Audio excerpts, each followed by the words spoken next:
Méditons avec le pasteur Ertis. Méditons avec le pasteur Ertis. Samedi, le 8 juin 2019. Romains 8, 1 à 8. Il s'agit ici de l'esprit de vie, c'est-à-dire la vie au travers de l'Esprit Saint. Et cet esprit fait que il n'y a plus de condamnation pour ceux qui sont en Christ. Alléluia. Nous allons d'abord prier. Manifeste-toi, ô esprit de vie, ô esprit de Dieu Tout-Puissant. Élève maintenant le nom de Jésus au travers de cette parole. Au nom de Jésus-Christ. Amen. Le premier verset nous amène, nous utilisons ici un terme du tribunal. Il est dit, il n'y a donc maintenant aucune condamnation. Il n'y a plus de condamnation. Paul fait allusion à la punition pour le péché qui est la séparation d'avec Dieu. Cela résume le premier message de ce chapitre. Christ a apporté la vie à ceux qui méritaient la mort et la liberté à ceux qui étaient coupables sous la loi. Paul avait déjà déclaré au chapitre 5, verset 1er, « Étant donc justifiés par la foi, nous avons la paix avec Dieu par notre Seigneur Jésus-Christ. » Le verset 2. La loi de l'esprit de vie dont il est question au verset 2 se rapporte à l'autorité du Saint-Esprit qui donne la vie et rend les croyants capables de faire ce qui est droit.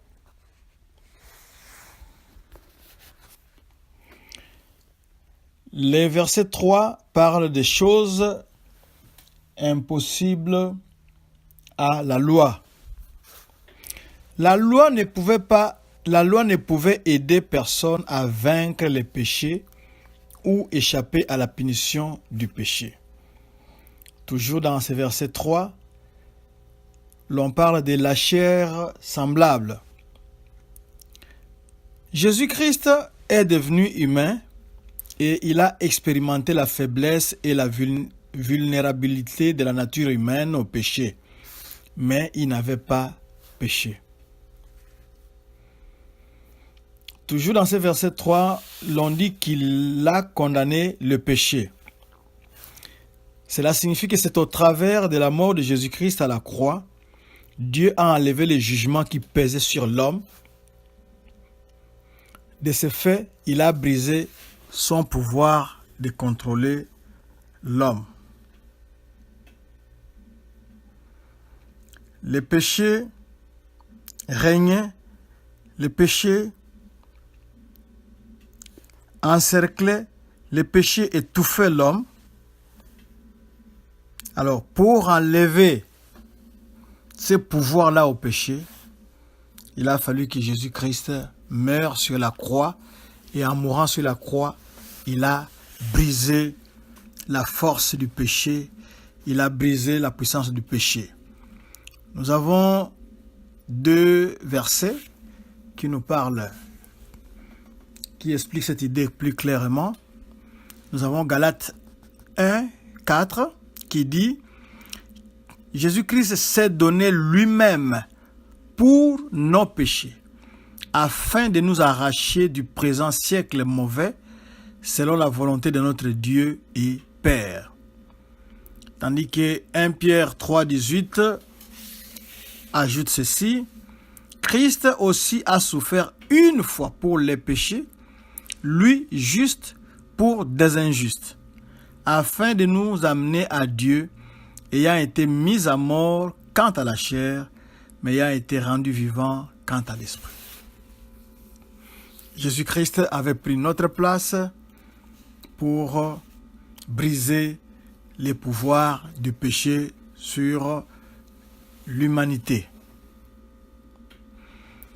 Toujours dans ce verset 3, l'on parle de la chair. Cela fait référence au corps physique de Jésus-Christ. L'humanité de Jésus-Christ était une part essentielle du plan de Dieu pour accomplir la loi et briser les pouvoirs du péché. Verset 4, afin que la justice de la loi fût accomplie. Par la mort de Jésus-Christ, les croyants reçoivent la droiture. Au travers de l'Esprit, ils ont la capacité d'obéir à l'essence de la loi, c'est-à-dire l'amour, d'après Romains 5, 8, ou bien Romains 13, 8 à 10. Le verset 5, ceux qui vivent selon l'Esprit. L'apôtre Paul met en contraste deux façons de vivre. Il nous montre ici deux façons de vivre. La chair conduit le peuple à s'opposer à Dieu. Ainsi, ils sont incapables de lui obéir. Ils ne peuvent pas obéir à Dieu.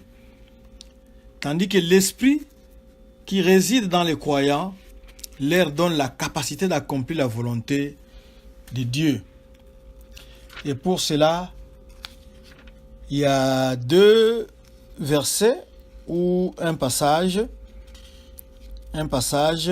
qui explicite les choses de la chair. C'est Galates 5, 19 à 21. Galates 5, 19 à 21. Nous lisons au nom de Jésus. Or, les œuvres de la chair sont manifestes. Ce sont l'impudicité, l'impureté, la dissolution, l'idolâtrie, la magie, les inimitiés, les querelles, les jalousies, les animosités, les disputes, les divisions, les sectes, l'envie, l'ivrognerie, les excès de table et les choses semblables. Je vous dis en avance, comme je l'ai déjà dit, que ceux qui commettent de telles choses n'hériteront point du royaume de Dieu. Amen. Ça, ce sont les choses de la chair, d'après Galates 5, 19 à 21. Mais quelles sont les choses de l'esprit dont il est question au verset 5 de notre texte d'aujourd'hui? Les choses de l'esprit, c'est toujours dans Galates 5, mais ça sera maintenant à partir du verset 22 jusqu'au verset 23. Mais les fruits de l'esprit, c'est l'amour, la joie, la paix, la patience, la bonté, la bénignité, la fidélité, la douceur, la tempérance. La loi n'est pas contre ces choses. Voyez un peu dans votre vie de quel côté vous situez-vous d'après cette liste.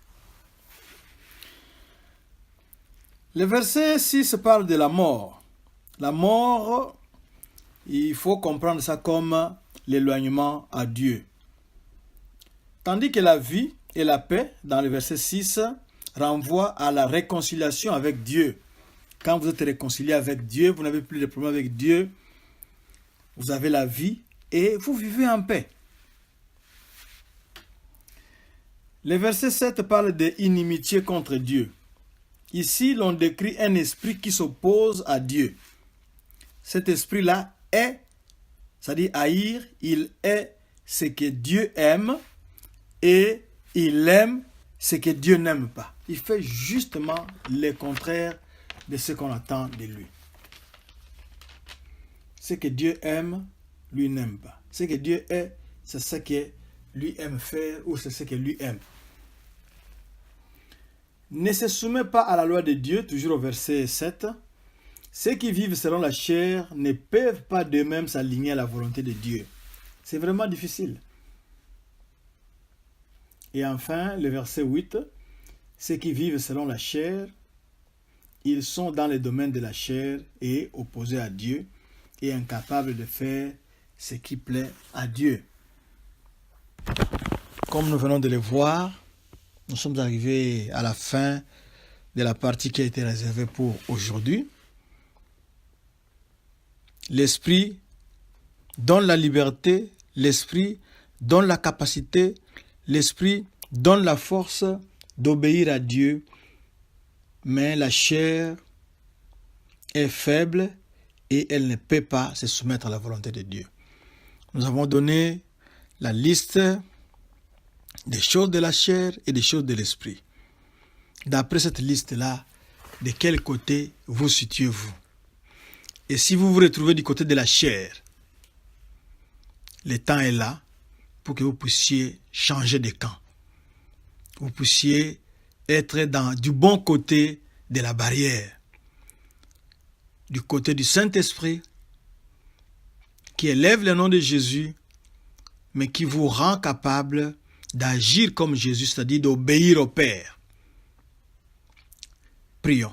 Seigneur, mon frère et ma sœur se sont retrouvés du mauvais côté de la barrière.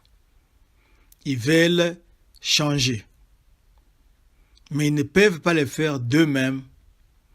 Envoie ton Saint-Esprit qui les convainc de péché et que Jésus-Christ entre dans leur vie. Change leur façon de voir, change leur comportement, change leur manière pour qu'ils te soient agréables et qu'ils fassent ta volonté.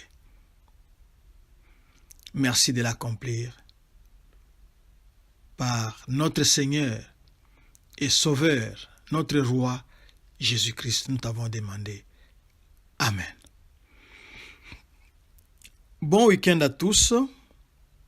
www.eglisedoxadeo.com/sermon/blog. Vous allez retrouver la méditation et d'autres ressources.